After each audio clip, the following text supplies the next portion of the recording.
भारत का एक महानगर, और इस महानगर में अपराध कब अपना सिर उठा ले कोई नहीं कह सकता। चोरी, डकैती, मर्डर, रेप, मानव तस्करी, ड्रग तस्करी, जाने कितने तरह के अपराध यहाँ आम बात है। महानगर में सुरक्षा वैसे ही चाक चौबंद रहती है, पर पिछले 2 महीनों से ये सुरक्षा हद से ज्यादा बढ़ गई है। पुलिस के जवान हर सड़क पर गश्त कर रहे हैं। पर आज एक विशेष वार था, शुक्रवार, और पिछले 4 महीने से हर दूसरे और चौथे शुक्रवार की रात 12 से 1 बजे के बीच में किसी न किसी लड़की का मर्डर हो रहा था। और उस मर्डर के साथ ही एक चैलेंज उस लड़की के चेहरे पर पोस्टर बनाकर चिपका दिया जा रहा था। एसपी मुकेश त्यागी, जो आज महीने के दूसरे शुक्रवार की रात को महानगर के बड़े चौराहे पर खड़े थे और वहीं से वायरलेस सेट के माध्यम से सभी पुलिस वालों को निर्देश दे रहे थे, उन्हें हर पल चौकन्ना रहने के लिए बोल रहे थे। एसपी मुकेश त्यागी, जिनके चेहरे पर चिंता की गहरी रेखाएं नजर आ रही थी, अब एक तरफ खड़े इंस्पेक्टर विकास से। क्या लगता है विकास, आज हम उस अपराधी को पकड़ने में सफल हो पाएंगे या फिर आज वो फिर से किसी लड़की का मर्डर करके हमारे मुंह पर तमाचा मारकर निकल जाएगा? इंस्पेक्टर विकास पूरे विश्वास के साथ। पूरा महानगर छावनी बना दिया गया है। पहले ही अनाउंसमेंट कर दी गई थी कि रात 11 बजे से पहले सभी लोग अपने घरों में चले जाएं। रात के सारे शो कैंसिल करवा दिए। आज हम हत्या होने से रोक लेंगे, मुझे पूरी उम्मीद है। एसपी मुकेश त्यागी खाली पड़ चुकी सड़क पर दूर तक देखते हुए, क्या हर शुक्रवार की रात हमें ऐसा ही करना होगा? और ये भी तो हो सकता है कि अब हत्यारा अपना दिन ही बदल लें, तब क्या होगा? इस आधुनिक महानगर में 24 घंटे लोग बिजी रहते हैं और ऐसे में उन्हें एक रात घरों में इस तरह बंधक होकर रखना क्या उचित होगा? इंस्पेक्टर विकास चेहरे पर मायूसी लाकर,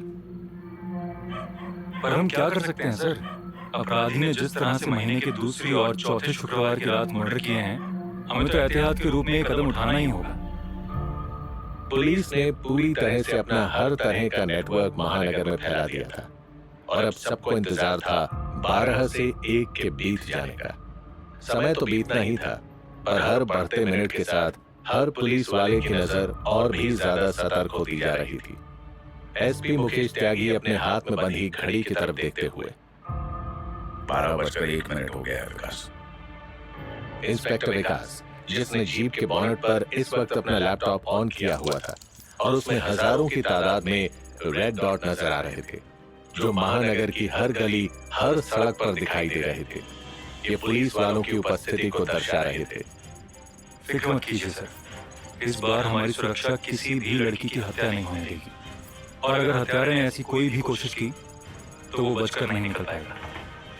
एसपी मुकेश त्यागी अब दोबारा से अपने जवानों को सतर्क रहने का संदेश देने लगे थे और फिर अपनी पुलिस जीप में बैठकर गश्त पर तेजी से निकल गए थे। शायद ही ऐसा कोई पुलिस वाला होगा जिसकी नजर अपनी घड़ी पर ना हो, या फिर वो हर बीतते मिनट के साथ समय ना देख रहा हो या पूछ ना रहा हो। इतनी ज्यादा टेंशन शायद ही पुलिस वालों को कभी हुई होगी, पर इस चैलेंजर किलर ने वो आतंक मचा दिया था जिससे पूरा महानगर दहशत में आ चुका था। हर कोई चाहता था कि ये चैलेंजर किलर पकड़ा जाए और कानून उसे फांसी के फंदे पर लटका दे। किसी भी न्यूज एजेंसी को सड़क पर घूमने की इजाजत नहीं दी गई थी।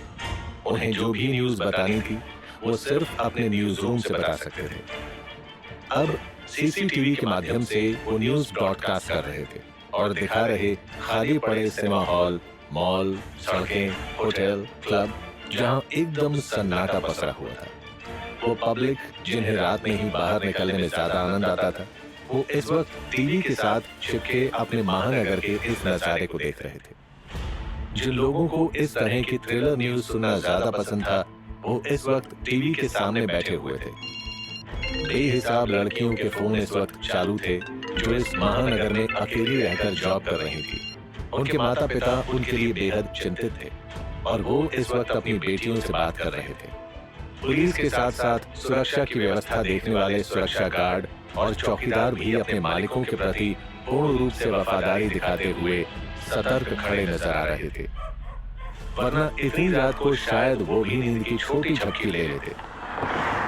एसपी मुकेश त्यागी की गाड़ी बेहद तेजी से सड़क को रौंदते हुए आगे बढ़ रही थी। उन्होंने अपनी घड़ी की तरफ देखा, 12:45 हो चुके थे। बस कुछ मिनट और, अगर ये मिनट बीत गए तो इस बार किलर का हत्या करने का ये टाइम निकल जाएगा। अब एक मोटरसाइकिल की आवाज से उस सड़क पर सन्नाटा टूट गया था और वहां गश्त कर रहे पुलिस वालों के साथ साथ एसपी मुकेश त्यागी की गाड़ी ने भी ब्रेक ले लिए थे। जो पुलिस वाले वहां तैनात किए गए थे एकदम चौकन्ने हो गए थे। अब सड़क से लगती कॉलोनी की गली से मोटरसाइकिल सवार सड़क पर आ गया था और उसकी बाइक तेजी से एक तरफ को बढ़ गई थी, पर पुलिस की गाड़ी ने उसे तत्काल रोक लिया था।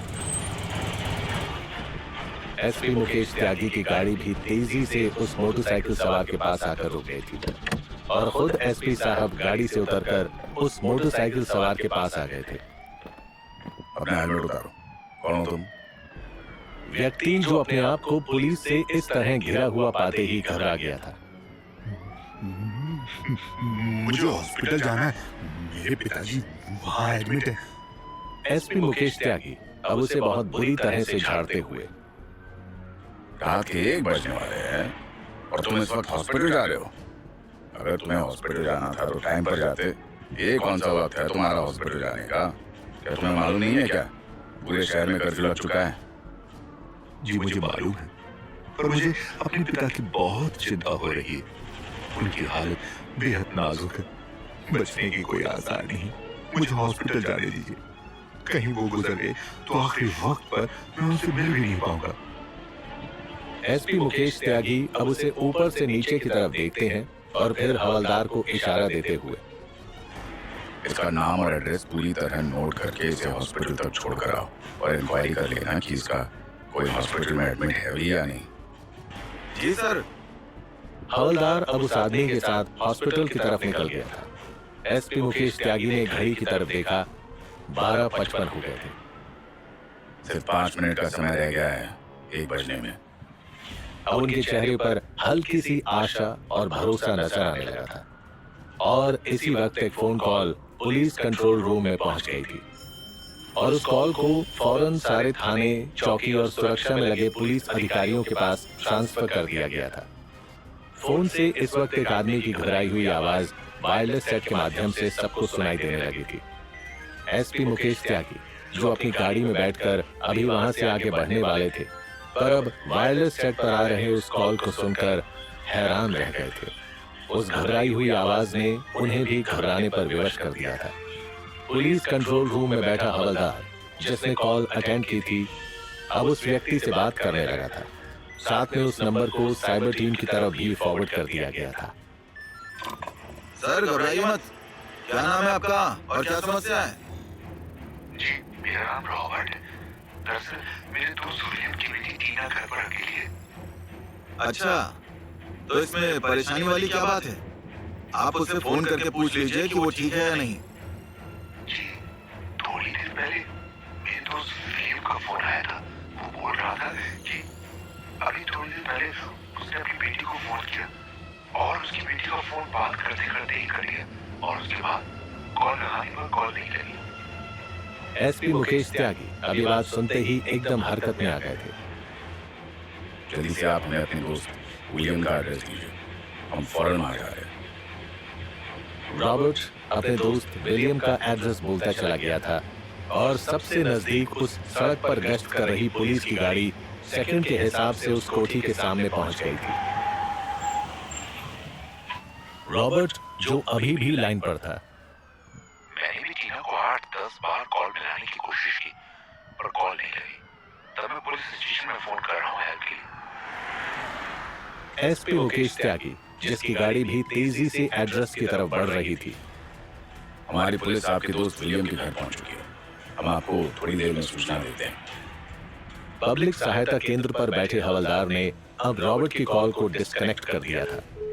इंस्पेक्टर बलवंत अपने पुलिस वालों के साथ अब कोठी के गेट से अंदर दाखिल हो रहा था, पर उसे गेट कूदकर अंदर जाना पड़ा था क्योंकि गेट अंदर से बंद था। बलवंत, क्या सिचुएशन है? सर, हमें बाहर का गेट कूदकर अंदर जाना पड़ा है और अब हम अंदर के मेन दरवाजे पर आ गए हैं जो कि अंदर से बंद पड़ा है। क्या आदेश है सर? क्या दरवाजा तोड़ दें? पहले घर के चारों तरफ से जांच कर लो, अंदर जाने का कोई रास्ता खुला तो नहीं है, और अगर कोई रास्ता नहीं दिख रहा है और वो लड़की दरवाजा नहीं खोल रही है तो फौरन दरवाजा तोड़ दो। मैं भी बस 2 मिनट में पहुंच रहा हूं। पुलिस वाले इस घर के चारों तरफ फैल गए थे। अब एक पुलिस वाले को एक खिड़की खुली नजर आ गई थी। उसने अपने मोबाइल की रोशनी उस खुली खिड़की के अंदर डाली थी और उसे बेड पर पड़ी हुई लड़की की लाश नजर आ गई थी।